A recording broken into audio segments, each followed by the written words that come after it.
action, and he slowed it to a jazzy Coltrane. He relaxed when no one scowled at him or screamed, "Fraud!"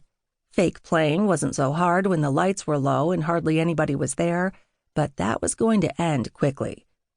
Sure enough, the last of the workshops let out and a steady flow of professionals appeared. At least 3 of his employees hit the bar, but not one gave him a second glance. Good. Then, just as Jonathan had predicted, Charles sauntered in with a full posse. The man was pulling out all the stops.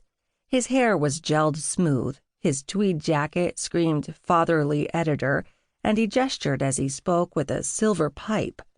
Seriously? Even Michael's father had never been so pompous, and the elder Chang had lived to expound on the state of publishing today.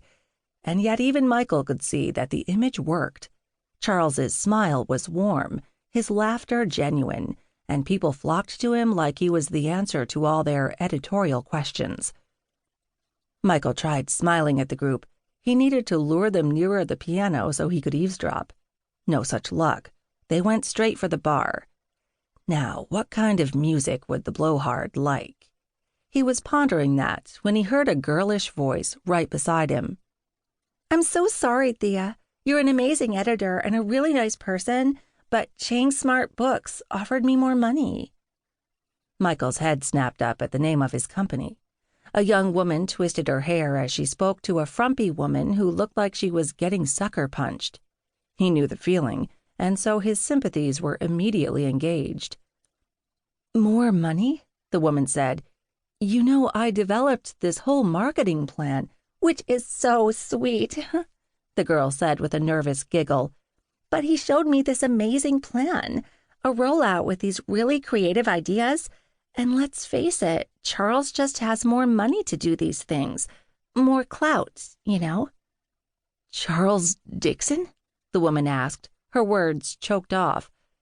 Well, maybe his brother wasn't a total loser because hanging out at the piano was definitely helping get the dirt on their employee.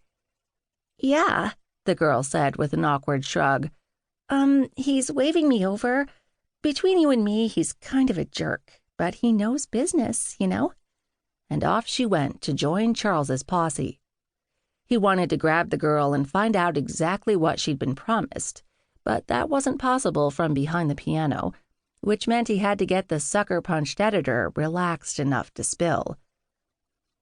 "Wow, if looks could kill," he said, trying out his best sultry voice.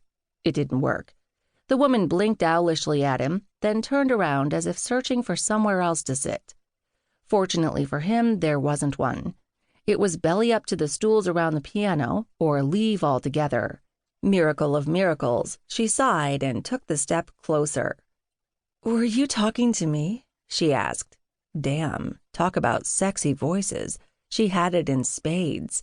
It hit him low in the belly and sat there, revving everything up. "I was, and I think you need a drink. My treat." He waved at the waiter, then returned his attention to the keyboard. Can't forget he was supposed to be playing Prince's Raspberry Beret, a request from one of his own editors, which made him question her taste. "What's your pleasure?" he asked, the words taking on an erotic note in his head. Obviously he was rusty in the charm department, or more accurately, he'd never developed the skill.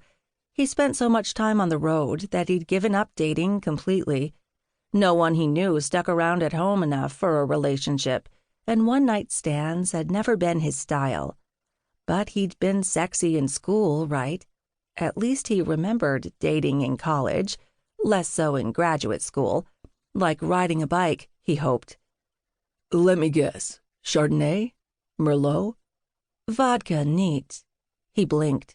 "Bold and unexpected. I like that." He nodded at the waitress who'd been waiting at her elbow. "So, what did he do to you? Steal your lunch money? Run over your dog?" She winced. "Worse. He's making me all too aware of my limitations." He pursed his lips. "Limitations? No way. What happened to 'I am woman, hear me roar'?" She laughed, another sultry sound. Then she leaned forward onto the piano to watch him play. Hell no.